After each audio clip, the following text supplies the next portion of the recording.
Hello World, c'est le chat de la chaîne Code avec le chat.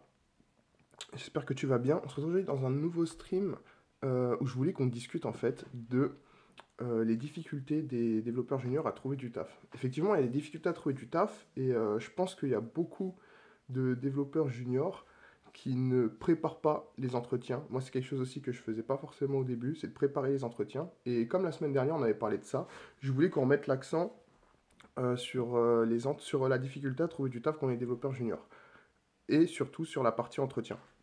Donc aujourd'hui, je voulais qu'on parle de comment préparer ces entretiens, comment bien stalker l'entreprise avec laquelle on va avoir l'entretien, quelles sont les différentes étapes des entretiens, et voilà, parler de tout ça. Donc commençons déjà par la préparation des entretiens, c'est-à-dire que quand on a trouvé un employeur, quand on a trouvé une personne qui veut nous prendre en entretien et qu'on a un entretien qui est prévu, il faut préparer l'entretien. Il faut préparer l'entretien, il y a plusieurs étapes de préparation de l'entretien. Première étape de préparation de l'entretien, c'est mes compétences, les compétences qui vont m'être demandées sur le poste que je recherche. Et donc, peaufiner ses compétences, être sûr qu'on a toutes les compétences qui sont requises, rechercher s'il y a des compétences qu'on n'a pas, parce que ça peut arriver qu'on postule pour un poste où on a les compétences globales. Typiquement, imaginons un poste de développeur React.js, donc on fait du React.js, on est développeur front-end React.js, mais il y a une librairie qui est utilisée, je ne sais pas, la librairie GraphQL, et on n'a jamais travaillé dessus. Ça, c'est pas une problématique en soi, mais il faut pouvoir dire déjà qu'on n'a pas travaillé sur cette librairie et il faut faire ses recherches, il faut faire de la veille sur cette librairie pour qu'on puisse ensuite justifier et dire voilà, moi je ne travaille pas sur cette librairie, j'ai jamais eu d'expérience professionnelle sur cette librairie, mais c'est pas une problématique parce que j'ai fait un petit peu de veille et quand je m'intégrerai à votre équipe, j'apprendrai sur le tas. Mais il faut quand même pouvoir être en capacité de faire de la veille sur cette librairie, montrer qu'on est motivé euh, à apprendre les compétences que l'on n'a pas encore. Parce que de toute façon, dans la majorité des tafs dans lesquels on va y aller, dans la majorité des tafs dans lesquels on va aller, on ne va pas avoir toutes les compétences. On arrive sur un poste, on a le tronc commun des compétences qu'il faut avoir, mais on n'a pas forcément toutes les compétences et c'est normal. Mais il faut le préparer. Et aussi, il faut préparer l'entretien avec l'entreprise. Euh, Beaucoup de gens ne préparent pas les entretiens avec les entreprises, c'est-à-dire que on sait qu'on a un poste, on sait que c'est un poste sur les compétences que l'on doit avoir, mais on ne prépare pas le contexte de l'entreprise. Qu'est-ce que fait vraiment l'entreprise? Quel est son marché? Quels sont ses clients? Et ça, c'est extrêmement important. C'est de comprendre l'entreprise, de montrer qu'on est motivé à rentrer dans l'entreprise, que on ne cherche pas juste un taf, parce que plus que des devs, ce que les personnes recherchent, c'est vraiment aussi des humains. En fait, c'est avoir un emploi, avoir un taf, plus que de venir remplir un besoin de compétences, on vient intégrer une équipe, on vient intégrer une entreprise. Et en tout cas, moi, le retour d'expérience que je peux vous donner, c'est que c'est important de montrer qu'on est motivé et impliqué. Les entreprises, elles veulent qu'on soit impliqué. Je ne sais pas si c'est typiquement français ou c'est partout comme ça dans le monde, mais en tout cas, moi, le retour d'expérience que j'ai à vous donner, c'est que les entreprises, elles veulent qu'on soit impliqué. Et l'implication, ça commence par des recherches sur l'entreprise, quelle est, comme j'ai dit tout à l'heure, hein, ses clients, son secteur d'activité, ce qu'elle fait exactement, quelles sont ses spécificités par rapport à ses concurrents. Arriver dans un entretien et dire voilà, j'ai été sur votre site, mais j'ai aussi regardé ce que faisaient vos concurrents et j'ai pu remarquer que par rapport à votre concurrent, vous avez une application mobile que vous avez vraiment pensé pour les utilisateurs. Ça fait la diff. Ça fait vraiment la différence, à mon avis en tout cas. Et du coup, voilà, l'implication, montrer qu'on est vraiment impliqué pour intégrer l'entreprise, ça c'est une métrique importante qui doit être prise en compte. Il faut prendre en compte les compétences, mais il ne faut pas prendre en compte que les compétences, à mon avis en tout cas. Et excuse-moi, voilà, comme ça, c'est fait. Voilà. Alors, je disais, il ne faut pas prendre en compte que les compétences. Les compétences, c'est extrêmement important, mais il ne faut pas prendre en compte que les compétences. Il y a aussi toute une partie humaine à prendre en compte, et je pense que ça, c'est très important pour les entretiens. Il faut aussi, quand on a travaillé ces compétences, c'est préparer des entretiens techniques. Souvent, les parcours d'embauche, ils se passent en 3 ou 4 entretiens. Premier entretien, c'est vraiment la prise d'information. Est-ce que notre profil correspond à l'entreprise? Est-ce que l'entreprise correspond à ce qu'on recherche? Donc ça, c'est la prise d'information. Deuxième entretien, c'est l'entretien technique. Donc là, c'est la validation des compétences. Et troisième entretien, c'est l'entretien RH, généralement. L'entretien RH, c'est validation du profil avec le RH ou le DRH, donc le poste plus haut qui valide tous les profils. Et donc, dans ces 3 entretiens, il y a le premier entretien qui va être un léger brief, où c'est pas un entretien qui est extrêmement important, puisque généralement, quand vous rentrez en contact pour ce type d'entretien, vous savez déjà quel est le poste qu'on vous propose, et la personne sait déjà que vous correspondez au profil, donc typiquement, normalement, tout se passe bien à ce niveau-là. Mais ce qui peut se passer, c'est le deuxième entretien, c'est que c'est un entretien technique, et à ce moment-là, on n'est pas OK. On n'est pas OK dans le sens où on arrive, on a les compétences, mais on peut avoir une montée de stress, on peut avoir des, un test technique qui correspond pas forcément à quelque chose qu'on va avoir en poste, qui ne reflète pas exactement ce qu'on va devoir faire en poste, qui est du coup ce qu'on va devoir faire en poste et qui du coup nous met mal à l'aise. On peut avoir le coding game qui est très très très peu apprécié dans la communauté des devs. Moi personnellement aussi ça me prend un peu la tête. Il y en a que je réussis, il y en a que je réussis pas. C'est pas vraiment si vous êtes tombé sur des coding games et que ça vous a posé problème, que vous avez eu des problématiques par rapport au coding game, euh, ne stressez pas parce que ça arrive à beaucoup de gens. Les coding games c'est assez aléatoire, ça dépend aussi beaucoup des règles. Un conseil ce que je peux vous donner pour les coding games, c'est de préparer aussi ça avec les entreprises. Si on vous propose un coding game, de demander les règles du coding game. Il y a 2 types de coding game si je dis pas de bêtises. Il y a un coding game où c'est un temps par question. Donc chaque question, tu as 45, 40 secondes, 30 secondes, et pour les gros exercices, un peu plus. Ça peut aller 5 minutes, à 10 minutes même. Et le coding game où tu peux choisir l'ordre des questions, répondre aux questions que tu veux dans l'ordre que tu veux, et tu as un temps global pour faire tout le test. Si vous avez des coding games, si on vous demande de faire des coding games, je vous recommande de demander aux entreprises de vous mettre ce mode-là, le mode où vous pouvez pendant 1 heure avoir le temps de répondre à telle ou telle ou telle question du test, parce que ça vous permet de répondre rapidement aux questions qui sont faciles et de garder du temps pour les gros algos à la fin. Gros algos entre parenthèses, mais il y a toujours un petit truc d'algo à faire. Donc moi, c'est souvent comme ça que je l'ai réussi, les coding games. Les coding games où il y a beaucoup de temps, enfin, temps par question, 45 secondes pour répondre à tel truc, tel truc, tel truc, tel truc, c'est hyper relou, hyper stressant, ça met vraiment dans des mauvaises conditions. Et pour moi, ça reflète pas du tout ce qu'on fait en poste. Donc si vous avez eu des problèmes avec les coding games, ne vous prenez pas la tête, c'est pas grave. Parce que ça arrive, en fait, ça arrive à beaucoup de monde, ça arrive à des seniors comme des juniors, ça arrive vraiment à tout le monde. Donc les coding games, ça reflète vraiment pas du tout la réalité.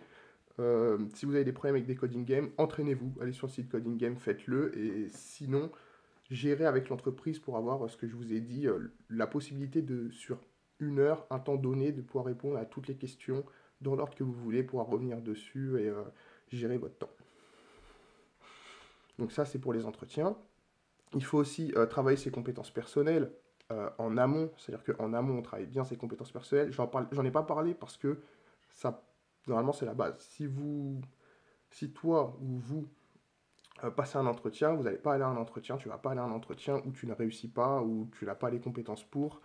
C'est faire perdre du temps à la personne dans sa recherche de poste, et c'est de faire perdre du temps à toi aussi. Donc ne le fais pas. Sinon, si tu vas à des entretiens où tu sais que tu as les compétences mais que tu ne réussis pas, parce que ça peut arriver, on va à des entretiens, on se dit qu'on a les compétences, on ne réussit pas, pourtant après 2, 3, 4, 5, 6, 7, 8 entretiens, on ne réussit pas à obtenir le poste. Qu'est-ce qui se passe à ce moment-là? Est-ce que c'est nous le problème ou est-ce que c'est le marché le problème? Alors il y a plusieurs choses à prendre en compte. Première chose, peut-être que tu es bon, peut-être que tu es compétent, mais il y a la mise en concurrence. Il y a des personnes qui sont plus bonnes et plus compétentes que toi, et celles qui sont prises et pas toi. Ça peut être quelque chose qui peut arriver. Il y a autre chose aussi à prendre en compte, c'est est-ce que je me vends bien? Être développeur, c'est développer, donc c'est arriver sur le poste et résoudre des problèmes avec le code, développer des sites internet, des applications web, ce qu'on veut. Mais avant d'en arriver là, il faut savoir se vendre. Et donc ça, c'est très important, c'est d'avoir une capacité de communication, une capacité à expliquer, une capacité à bien se vendre, à se projeter soi-même et à faire se projeter l'employeur ou la personne qui nous fait passer l'entretien dans une collaboration mutuelle. Et souvent, les personnes, elles stressent. Enfin, ça peut arriver quand on est junior, qu'on stresse, qu'on n'arrive pas à se vendre, qu'on n'ait pas cette fibre en entretien qui permette vraiment de se vendre et de se mettre en avant devant les employeurs et devant les personnes qui donnent du taf, employeurs ou clients. Et ça, c'est quelque chose qu'il faut travailler. Il faut travailler en amont cette capacité à parler, cette capacité à bien s'exprimer, à avoir le bon vocabulaire, à changer de vocabulaire selon son auditoire. Il faut travailler cette capacité-là. Ça se travaille en amont en faisant soit des petits jeux de théâtre qu'on peut trouver sur YouTube, sur Internet, soit en prenant la parole devant les gens. Vous pouvez faire des petits exercices en plein air. Vous allez discuter avec des personnes et vous allez leur expliquer quoi qu'est-ce, X ou Y, on s'en fiche un peu. Ce que je peux vous conseiller, c'est d'aller interpeller les gens dans la rue et leur demander ce qu'ils savent ce que c'est que le métier de développeur web et de leur expliquer ce qu'est le métier de développeur web s'ils ne le savent pas. Ça peut vous entraîner à vous exprimer et à expliquer ce que vous faites en poste, ce que vous faites dans votre taf, quelles sont vos compétences. Et ensuite, après, à l'entretien, ça va vous permettre d'y arriver, de bien y arriver, de bien s'exprimer, de bien se mettre en avant devant l'employeur, parce que cette capacité à être un commercial, c'est même pas en fait entre guillemets, c'est vraiment à être un commercial, cette capacité à être un commercial, je pense que c'est très important pour réussir à avoir un emploi, parce qu'il faut se vendre. C'est bien d'être un développeur, c'est bien d'avoir les compétences, c'est même ce qui est primordial, parce que si on n'a pas les compétences, on ne va pas rester longtemps dans le poste, mais pour accéder à ce poste, il faut savoir se vendre, il faut savoir se mettre en avant, et ça se travaille. Ça se travaille, la façon de se mettre en avant en entretien, de parler, de s'exprimer, de dire ce qu'on sait faire ou ce qu'on ne sait pas faire. Et il faut vraiment le travailler. Prenez un collègue, un ami, un ancien collègue de taf. Si vous êtes à l'école, vous venez de terminer une formation, un ancien collègue de classe, et vous vous mettez ensemble, vous vous captez dans un café, dans un open work, on s'en fout, chez vous, et vous faites des petits exercices voilà, des petits exercices d'entretien. Voilà. Donc, toi, tu es l'employeur, toi, tu es l'employé, comment ça se passe. Donc, moi, toi, tu me présentes l'entreprise, ton projet, et moi, je me vends, je t'explique pourquoi est-ce que je vais être bon et pourquoi est-ce que c'est cohérent que tu m'emploies sur ce poste-là dans ton équipe. Donc, ça, c'est très, très important. C'est, je pense, même une des choses les plus importantes, c'est la communication. C'est vraiment apprendre et chercher à comprendre ce qu'a besoin l'employeur et comment vous allez pouvoir, si vous êtes compétent et si vous savez que vous êtes compétent, vous mettre en avant pour faire comprendre à l'entreprise et l'employeur que vous êtes la bonne personne ou une des bonnes personnes, parce qu'il n'y a pas forcément qu'une seule bonne personne, il peut y avoir une multitude de bons développeurs, mais qu'on peut vous sélectionner vous, parce qu'il faut se mettre en avant et se démarquer de la concurrence. Donc ça, c'est une des bonnes choses qu'il faut faire, à mon avis. Et si du coup vous avez les compétences, la capacité de communication pour vous vendre, les entretiens qui défilent mais qui ne sont pas positifs, il y a une problématique. Il y a une problématique, ça peut être une problématique de concurrence là où vous êtes. Il y a très peu d'offres et beaucoup de demandes, ou plutôt l'inverse, je pense. En tout cas, peu d'emplois et beaucoup de devs, mais ça m'étonnerait. Et à ce moment-là, je pense qu'il faut vraiment retravailler ses compétences, essayer aussi de se distinguer. Ça peut être une bonne chose, c'est de se distinguer. Et comment on se distingue en travaillant une compétence qui peut être un peu unique. On peut travailler par exemple une compétence en TriJS, donc se former sur la librairie TriJS qui permet de faire de la 3D. On peut travailler une compétence sur de la blockchain. Donc, je ne sais plus c'est quoi le langage pour faire de la blockchain, mais voilà, on peut travailler un langage pour faire de la blockchain ou une librairie pour faire de la blockchain. Donc, vraiment, viser des compétences spécifiques comme ça, parce que ces compétences spécifiques, c'est ce qui permet de se démarquer. Pourquoi pas apprendre à utiliser la librairie, l'API, la documentation de l'API de OpenIA, ChatGPT. Ça peut être super intéressant, ça peut être vous mettre en avant dans votre CV, ça c'est vraiment important, c'est de se mettre en avant dans le CV. Et pour se mettre en avant dans le CV, il faut il faut savoir avoir des compétences qui nous distinguent des autres CV qui vont être posés sur la liste. Donc ça c'est très important à mon avis. Je voulais dire quelque chose mais ça m'est sorti de la tête. C'est pas grave. C'est pas grave. Donc pour les entretiens, à mon avis, déjà si on fait ça, travailler ses compétences de communication, apprendre à se vendre, s'informer sur l'entreprise, s'informer bien sur l'entreprise, s'informer aussi sur les concurrents d'entreprise pour lui pouvoir mettre en avant les différences qu'elle a avec les autres entreprises, pour vraiment montrer que vous êtes investi dans le parcours de recrutement. Déjà, si on travaille tout ça, c'est fait une bonne base et normalement, ça va vous aider à vous améliorer dans la recherche d'emploi et dans la recherche d'entretien. Normalement, ça, c'est une bonne base. Je voulais parler aussi d'autre chose. La détermination. Il y a beaucoup de choses, voilà, c'est ça que je voulais dire, c'est la détermination dans les recherches d'emploi. Il y a beaucoup de gens qui se laissent aller, qui après 3 4 5 6 refus, vraiment se laissent aller. Et moi, je le dis, j'ai dû envoyer 50, 100 CV, 200 CV, même 300 CV. Et il faut vraiment être déterminé quand on recherche un emploi. On peut avoir 200 refus si on a une acceptation, c'est ça qui compte. Il faut vraiment pas se laisser aller, faut être déterminé, il faut aller sur Indeed, euh, mettre les filtres. Moi, par exemple, ce que je mets, c'est filtre Vue.js, Paris, freelance, et je clique sur toutes les offres, et toutes les offres, j'envoie mon CV. Et c'est comme ça qu'après, au bout d'un moment, on fait des entretiens, on filtre, on filtre, on filtre, on filtre, on filtre, et on arrive sur le bon poste. Mais si on abandonne, si on se laisse aller et qu'on dit non, c'est bon, ça me saoule, je trouve pas, j'en ai marre, ben on trouvera pas. On trouvera pas parce qu'on aura arrêté de faire ces actions qui nous permettent de trouver un taf. Et même si on envoie 200, 300 CV, si après on a 50 retours positifs, on peut faire notre choix sur la meilleure entreprise, le meilleur poste, le meilleur contrat qu'on nous propose. Et même quand on a fait ce choix-là, négocier un meilleur contrat avec cette entreprise-là, parce qu'il y a de la concurrence justement. On peut dire, voilà, écoute, moi j'ai 25 autres employeurs qui veulent me recruter. Si toi tu m'apprécies et que tu as envie que je sois en poste chez toi, il va falloir que tu augmentes le salaire brut annuel. Puisque les autres ils me veulent, et par exemple ici tu me proposes 40 000, mais à côté ils me proposent 55 000. Donc à mon avis, ce qui serait intéressant, c'est que toi, au moins, tu me proposes 50 000 et moi, je signe chez toi parce que le projet, il est intéressant. Mais même si le projet il est intéressant, j'avoue que l'attrait de l'argent me donne envie d'aller chez le concurrent. Et donc, le fait d'avoir cette multitude d'offres vous permet après de mieux négocier le contrat. Et donc, ça, c'est vraiment intéressant. Et du coup, c'est pas faire des efforts dans le vent que de postuler à 300, 400. Et quand je dis 300, 400, c'est vraiment 300, 400 offres. Il faut vraiment postuler à toutes les offres.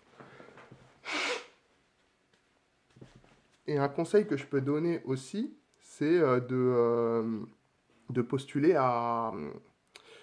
euh, pas forcément aux offres qu'on veut vraiment. C'est-à-dire que moi, par exemple, la première mission que j'ai faite, c'était pas du Vue.js. Donc la première mission freelance que j'ai faite, c'est pas du JS, c'était que du TypeScript avec du Shopify.